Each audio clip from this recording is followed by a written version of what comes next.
Official.StreetSmarks@gmail.com is how you want to contact us.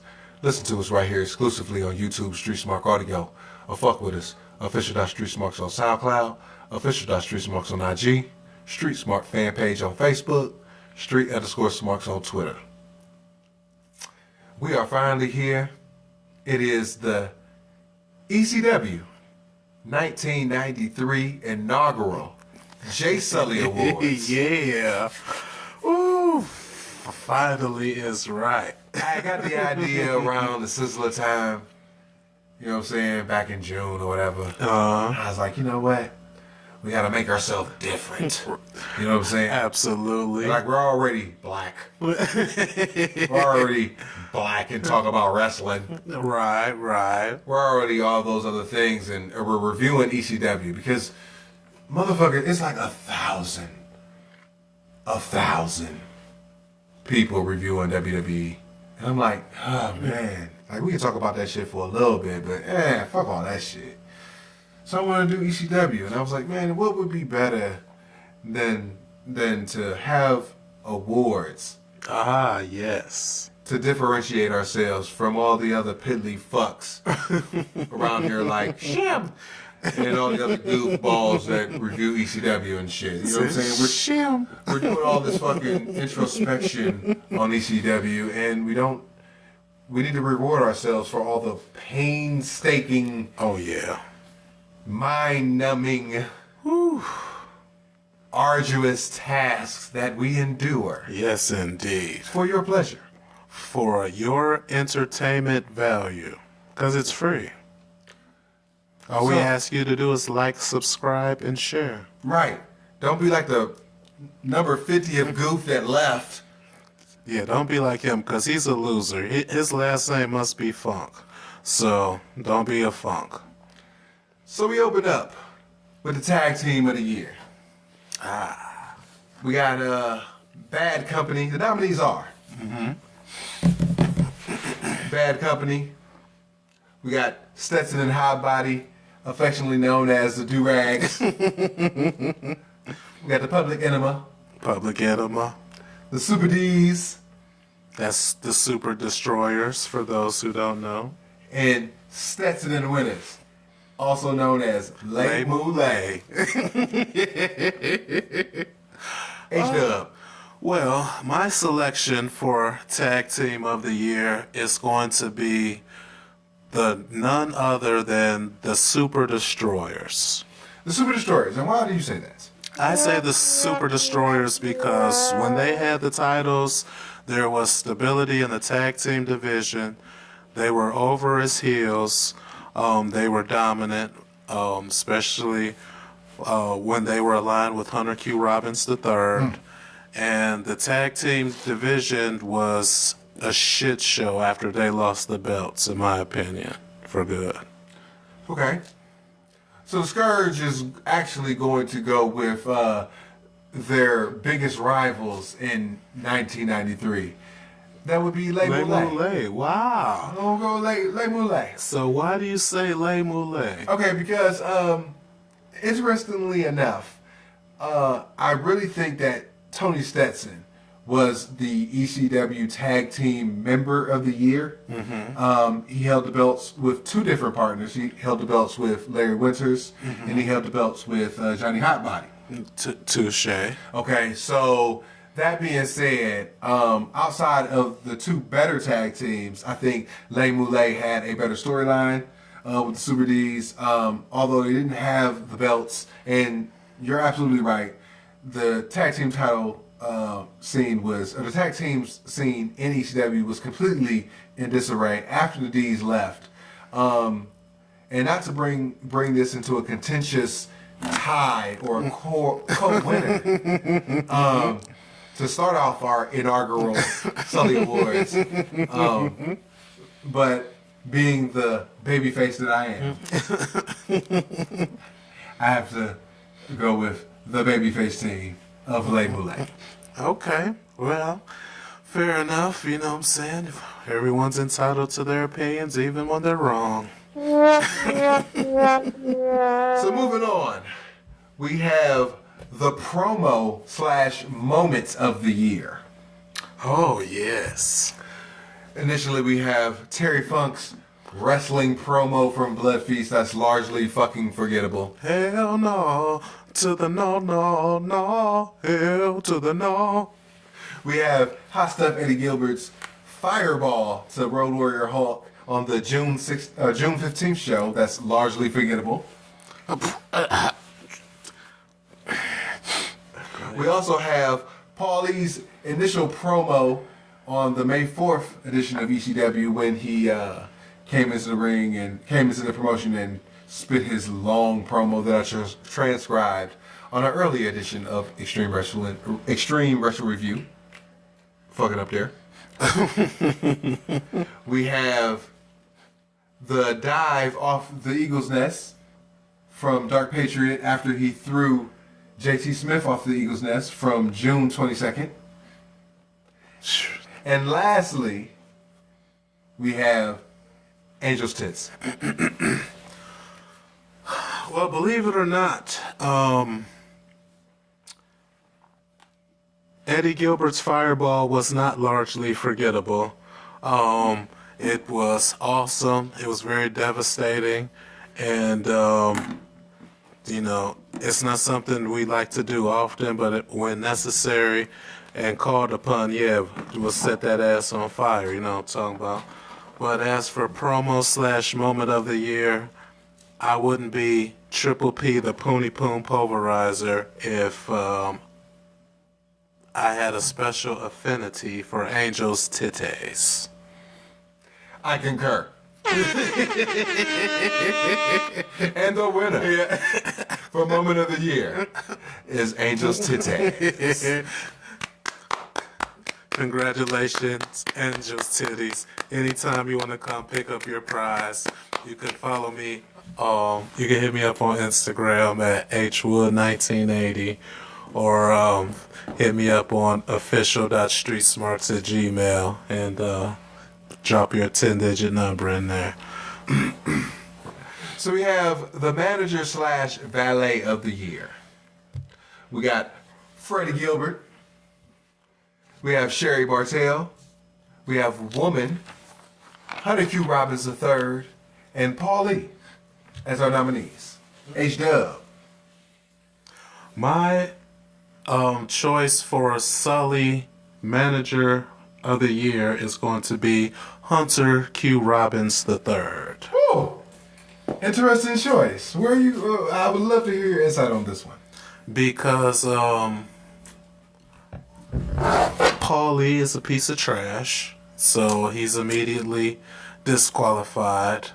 But he's a lovable piece of trash, though, so I'm having this struggle with him right now, but he's still immediately disqualified. And outside of Paulie, Hunter Q. Robbins is the most decorated manager in ECW up until this point. So for me, it was easy.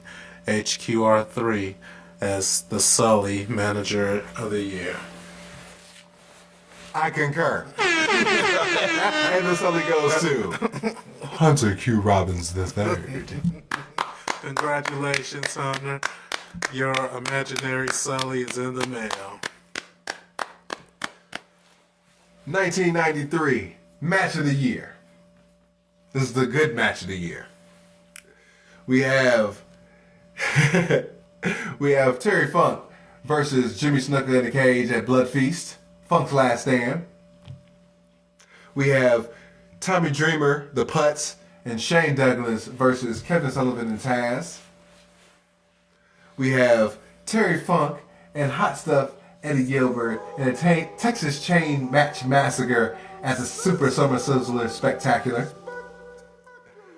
Les Moulay versus the Blondes at some ECW show. And Stan the Lariat Hansen versus Twisted Steel and Sex Appeal. Oh man, well, this is going to be hard for me to say, but my choice for the Sully Award-winning Match of the Year is going to be Terry Funk and Hot Stuff Eddie Gilbert. Summer Scissors, Summer Sizzler, spectacular. I concur. And the Sulli goes to the Texas Chain Match Massacre at the System. It was all Eddie, though. It was all Eddie. It really was all Eddie. Good job, Eddie. Like, seriously, post-match angle was phenomenal. The match wasn't bad to begin with. You know what I'm talking about? But the post-match set it off. It just put like gasoline on a little fire. And it just blew the whole promotion up. I loved it. Love that match. Oh, man. Okay. Conversely, we have the worst match of the year. We have the Little Abbeys versus Miguel Perez Jr. and Mr. Danger. We have the Little Abbeys versus Miguel Perez Jr. and Crash the Terminator from Ultra Class. We have Wild Man Sal Balomo versus Sandman from an ECW show. We have Anything versus Sal and Anybody versus Sandman.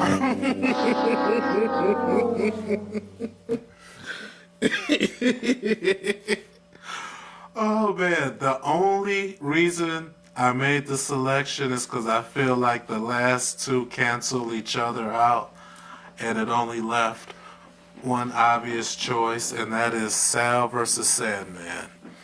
That's the worst match of the year. I do not concur. Anything versus Sal is the worst match of the year. That was my first mind choice, the first initial choice, and then I was like, oh, Anything Sandman. Oh, like.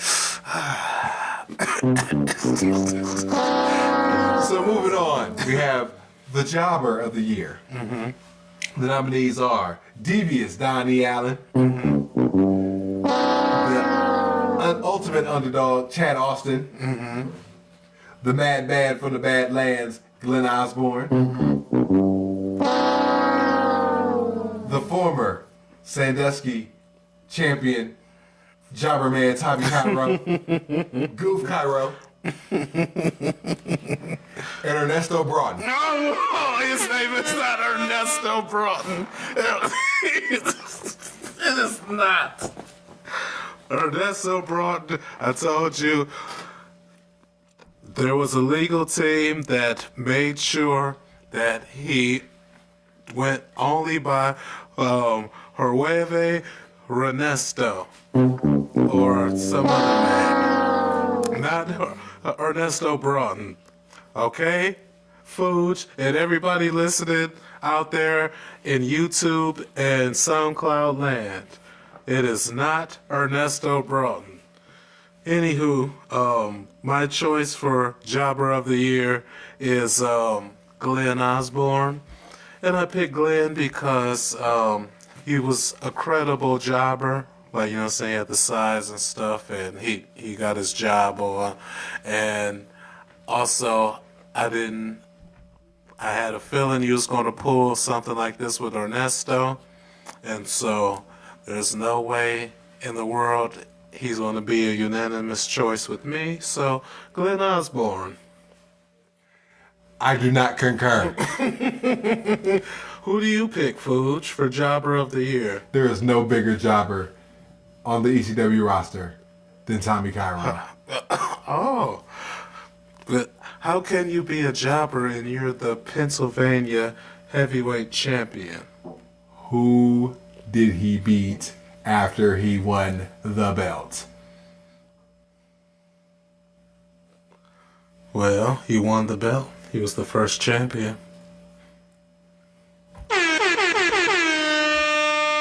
You know what I'm talking about?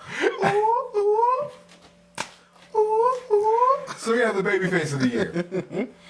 Oh, man. And the nominees are Bad Company, Wild Man Sal Balomo, Ugh. Jazzy JT Smith, the Sandman, and the living legend, Terry Funk? First of all, Larry Zbyszko is the living legend. Terry Funk is the living turd. So keep this moving right along. Face of the year is, this was not that tough of a decision of me, especially considering that we make sure he eat out here. Face of the year is JT Smith. I do not concur. There is no bigger baby face in this promotion in 1993 than Terry Funk. Are you kidding me? Are you fucking serious right now? The guy who turned on the true face of the year, JT Smith, in the role of mentor. Are you serious right now? Face of the year, Terry Funk, that piece of crap. He can't act. He can't wrestle. He can't whistle. He can't make a paper airplane. He cannot open a non-twist off bottle. He doesn't know how to pack a bowl. He doesn't know how to take a top off a pen. He's a freaking moron. He's the worst person who's ever came out of a woman's poonie poon. And frankly, the only reason why he's still alive right now is probably through to some dark mystical force we have yet to fully understand.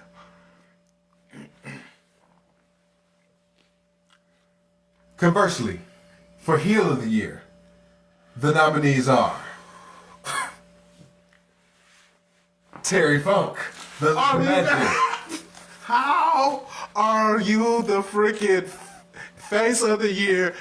Now, oh, my brain is about to explode. Somewhere there are 7 Michaels in a room right now and shit, and all of reality is about to implode on itself as we speak right now. Because I can't believe you just sit up here and tried to pass off Terry Funk as face of the year, and he's also a nominee for heel of the year. Is this a joke? Where's Mad Jack Slater? Well, to say Mad Jack Flanagan. Where's Mad Jack Slater at? Is he in on this too? Terry Funk? All right. You haven't named all the choices yet, so I have a feeling.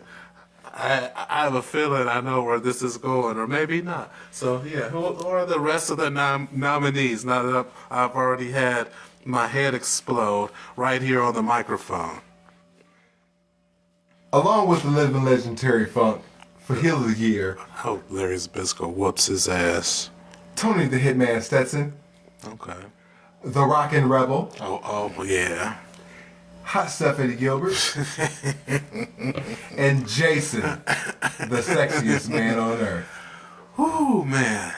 If there was no Eddie Gilbert, this would be a really tough one. But since there is, and I told y'all from the beginning, when the Sullies was first even conceptualized, hands down, the biggest heel of the year for the ECW, go ahead and come collect your Sully from the grave, Mr. The one, the only, the leader and founder of Hot Stuff International, the king of Philadelphia, the one, the only, the heel of the year, Hot Stuff Eddie Gilbert. Give it up, everybody. Give it up, everybody. I concur. Thank you, everybody. See y'all next year for the 94 Sully Awards. This has been a great show. Food. Oh, man, I had a blast, man. Thank you, man. Hey, life is a work. Peace. Oh, make sure you get paid for it. Peace. Oh, man. I do not concur.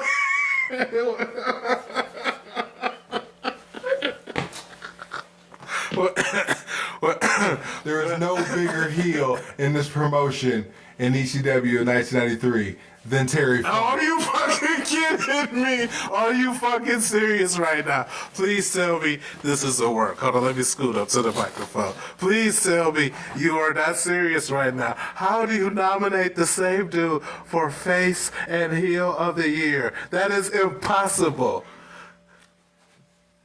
Did you see the epic heel turn on JT Smith? That wasn't a heel turn. That was just a despicable display of humanity right there. Did you not see his forming with his few good men, the bad breed? Oh, the pieces of crap, though. The guys who used to work at Value City, freaking Ian and Axel Rotten, the guys who probably work at Sherwin-Williams, but one of the poor ones where they don't have the paint shakers, but they pay somebody, what's the $10.50 an hour and shit to shake paint and shit for 2 hours at a time. They give them 15-minute break, 30-minute lunch, and in between time, in the meantime, is just shaking paint and shit. So those few good men, those fat bastards. Did you not see him team up with King Kong Bundy at the November to Remember?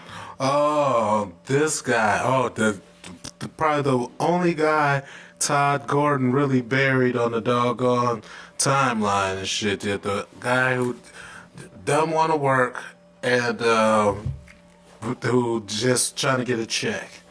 Freaking King Kong, he thinks wrestling is real too, like Mr. Hughes and shit. Again, Terry Funk is your 1993 Sulli Award winner for Heel of the Year. He's co-winner with Hot Stuff Eddie Gilbert, the king of Philadelphia and the leader and founder of Hot Stuff International. Thanks for listening, everybody. So finally, our last award of the evening, the ECW MVP. This is the award that goes to the person who couldn't make the promotion function. Okay? So this award right here, without this person, there is no ECW. Okay? So we're eschewing, Todd out of there because he's a money guy. So, Yeah. So in-ring performer, in front of the camera. Mm-hmm. Okay? So the nominees are Jimmy Superfly Snuka. Okay, rightfully so. Sabu. Paulie Dangerously. Okay. The living legend Terry Oh Funk. my gosh. Okay. And Hot Stuff Eddie Gilbert. Okay. All right. What is your choice? Who is your choice for ECW MVP? Well, this will probably be the one time that I'm gonna say this, and I want it stricken from the record and shit. But if I'm just being real and honest to you and everybody at home and shit, I'm gonna say the living, kiss my ass, Eddie Gilbert, Hot Stuff International member, the leader and founder. There is no ECW without Eddie Gilbert. Is this even up for debate? The first ECW show, Battle of the Belts. All right, I'm sorry. First there was Battle of the Belts and then the first ECW show. From the beginning, he was in the main event. He was integral to the growing and the solidifying of ECW as a promotion. And on top of that, not only did he show his MVP-ness while he was there, he showed his MVP-ness by not being there because the promotion has sucked ass ever since he has not been there. So he is responsible for not only giving us all the memories of Hot Stuff International, but he's without him there's no Freddie Gilbert, without him there's no JT Smith, because you know what I'm saying, who would be making sure he eat out here, and without him there's no Shane Douglas. So to me it's freaking easy. It's motherfucking Eddie Gilbert. I do not concur. Ooh, I'm about to tear this microphone out of its motherfucking socket and beat you over the brain with it. Who is the MVP? It should have been Eddie Gilbert, Eddie Gilbert, Eddie Gilbert, Eddie Gilbert as the 5 nominees. Who could you possibly get on the microphone and say, and I swear to God, if you say it's Terry Funk, I'm going to lose my shit. The Terry Funk come out of your mouth. There would be no ECW as far as in front of the camera without the living legend. Oh my God! How sway? How sway? Oh my gosh! Who carried Eddie Gilbert to that match at the Sizzler? Who Eddie Gilbert carried Terry Funk at the Sizzler. Who had their last stand at Blood Feast? Who made Sabu into a main event guy? Who made the franchise Shane Douglas into a main event guy? They're not main event guys yet. We're talking about 19. I mean, they are main event guys, but he hasn't made them yet. And as far as not as 1993 goes, freaking Sabu won the title from Shane. He just lost it to Terry Funk. So technically, Terry Funk hasn't even made Sabu or Shane yet. So you're giving him credit for some shit he ain't even did yet. And frankly, he don't even deserve no credit. But just off the strength of that, he ain't did what you give him credit for yet.